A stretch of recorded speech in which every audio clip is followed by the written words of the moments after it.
It's time to get outdoors on WHTL. Are you ready? From the deepest woods to the open waters, from the rocky trails to the snowy tracks, if that happens outdoors, we're talking about it. From fishing to hiking to hunting to trail riding, we cover it all. Brought to you by Petrick Service Station, Bolton Sporting Goods, Black River Express, Low Hardware, the Levis Drum Rail Riders, the Elk Ride and Gun Club, Triplo County Economic Development and Tourism, and the Associated Conservation Clubs with Triplo County. So tighten up your boots, check your hook, and fire up the engine. The adventure starts now. It is Thursday, everybody. It is time to get outdoors. And today on the show, I am joined by a familiar voice here, Mike Gilbertson and Brianna Pank. Good morning, you two. Good morning. Morning. Thank you for coming in. And we're going to talk a little bit about elk hunting, aren't we? Yeah, well, Brianna's the star of the show. We're going to talk elk hunting. She is a high school sophomore, right? Mm-hmm. At Whitehall High School. Okay.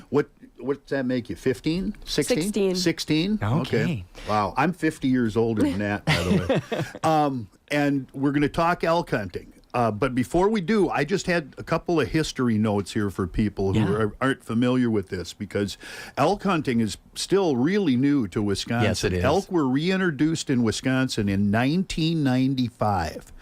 They brought 25 elk to Clam Lake. Up in the northern herd, it's called. The Chequamegon-Nicolet National Forest up there. UW Stevens Point was a driving force behind it, and they did really well. So part of the studies was to continue to expand the herds, and one of those, or the second one then, was near us here in Black River Falls, the Jackson County herd. And in 2015, 73 elk were reintroduced there out of a group from Kentucky, as a matter of fact. And then in 2019, they released about 90 more elk up near Winter to sort of the Flambeau Forest, and that sort of helped bump that northern herd. As of a year ago or so, there were about 400 elk in that Clam Lake herd, I think, and about 180 or so in the Black River Falls herd. And the first hunt for Wisconsin took place in 2018 up at Clam Lake. And last year was the very first hunt in Black River Falls. Yeah. And so now that gets us to 2025. And this year they're offering...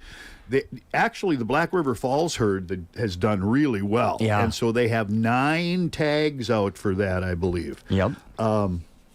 And that's 4 bull tags and 5 antlerless licenses, which is the first time they've ever allowed antlerless tags. And then in Clam Lake, there are 8 tags. 4 go to the Ojibwa tribe as per a treaty agreement, and 4 go to the general public. Now, to get a tag, you have to apply, and you send in a $10 application fee, non-refundable. Yep. And if you get a license, it's a $49 tag, I think. Yeah. Okay, this year, for the Clam Lake herd, there were 17,737 applicants. Oh, wow. For 4 tags. And Brianna got one. Wow. So now we're to this. And you were telling me that it was your dad was the impetus behind this. Yeah. Okay. So he applied for you? Yep. So he basically just told me, do you want to do an elk tag? And I said, I was like, what does that mean? And he was like, oh, you probably won't get it, but I'll just put you in just for fun. So that's basically what he did. So then they contacted him, the DNR did. Yep. They called him, and he was shocked. I believe that. What was the look? He must have been just giddy when he came home that day. Yeah, he called me and he was like, I have something to tell you, but I can't tell you until I get home. So I was nervous what he was going to talk about. He comes downstairs and he's just, I can't believe it. You just got this such a big deal. And, well, it is. It's and it's, and when people talk about this, Brian, people often refer to, adventures like this. Well, that's a once-in-a-lifetime hunt, Yeah. No, this really is a once-in-a-lifetime hunt, because the DNR tells you when you receive a tag, you're not eligible to receive one again. I think that it's until they start issuing a 100 or more tags or something. But right now they're at 4, so that's a lifetime away. So Okay, so then you started making plans for this. Now you had to sit through a little course and a meeting and stuff like that too to be in order to get certified, so to speak. Yeah. Where was that at? Black River, they have a Ho Chunk like center kind of that we met at. And they basically told us rules, things we can and can't do. Gave us a kit to, after you harvest the animal, you have to like take samples of it. Okay. All that. And again, yours is for the Clam Lake herd. Yep. Is where your tag is. Okay.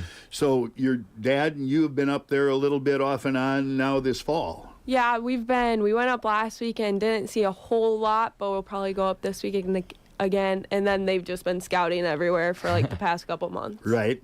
And again, I think I had that written down here somewhere too, but I believe that Clam Lake herd covers over 400 square miles. Yeah. Up there of Shawamigan, Nicolet National Forest, and then a lot of private land as well.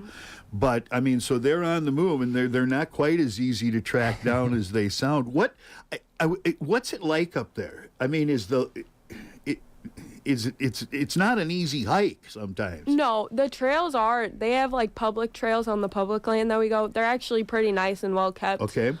We usually hunt in like the meadows, so usually it's just park the car, walk about a mile or two, maybe more, and then kind of sit in those meadows or clear cuts. Okay. Okay. And you've heard elk. Mm-hmm.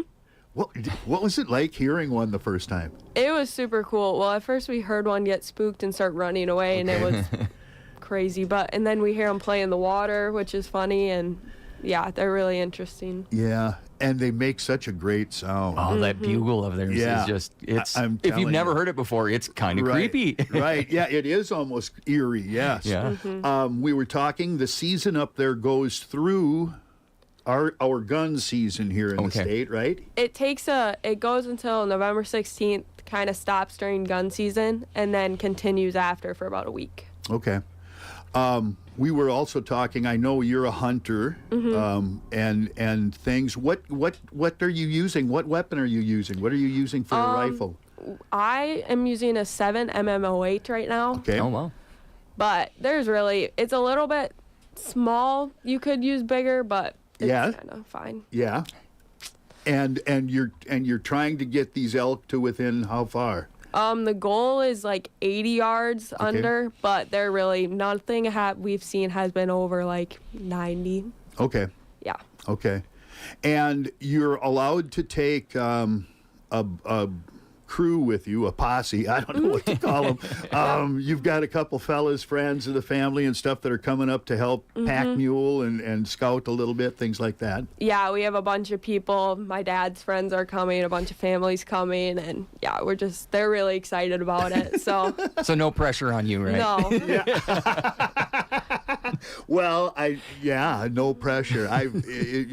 But it's so much fun, and I think it's fun for people to realize that getting outdoors, like you've talked about on this show, there are no boundaries. You're never too young. You're never too old. You're not. I mean, there are no boundaries. So everybody can enjoy stuff like this, whether you hunt or not. But now, do you have a group of? I know you do, as a man. I can know a few of them that girlfriends or classmates or whatever I want to say that hunt and stuff like that. Yeah, for sure. A bunch of my friends hunt, and a bunch of my classmates go hunting, and a bunch of them go to the shed with us. Yes. Yep. Go out there. It's a great, and I mean, that's the fun part too, getting together, the camaraderie afterwards and cutting up a deer and stuff like this and telling stories and having fun with it. So the funny part about this now, Brian, of course, is that Brianna's hoping she doesn't go hunting this weekend, because she'd like to be playing in a volleyball regional championship on Saturday. The Whitehall Norse with a win the other night. They go to Pacelli tonight, go to Stevens Point tonight. And you were our player of the game last week, so for congratulations. those who recognize her name, And if they win tonight, they'll be playing Saturday in Blair, perhaps in Blair.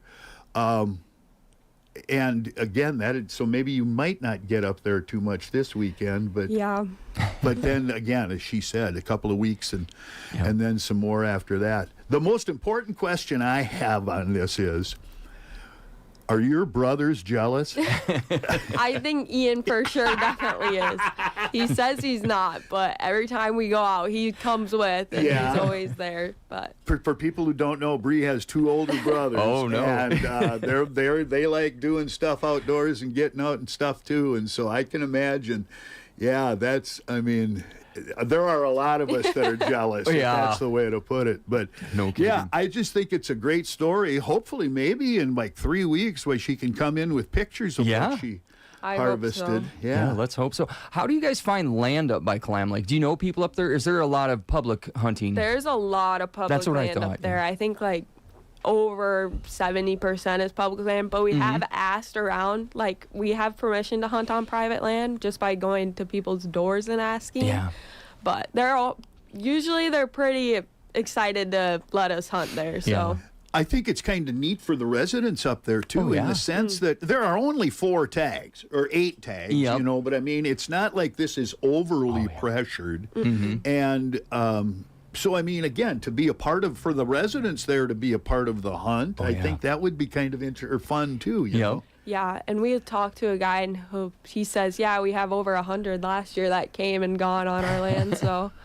Have you met any of the other tag owners? Yes, there's a girl we met who's hunting around the same area of us. Okay. I think her name is Paige. Okay. And she's really nice. We met her at the meeting, and she basically told us this is where we're going and all that. So we've kind of steered clear of that area just out of kind. Yeah, sure. Yeah, it's still, again, public land for a lot of it. So, first come, first serve, and public land rules apply and stuff like that. But again, there are only 4 tag holders, so there isn't a lot of pressure, and it just seems like a really beautiful way.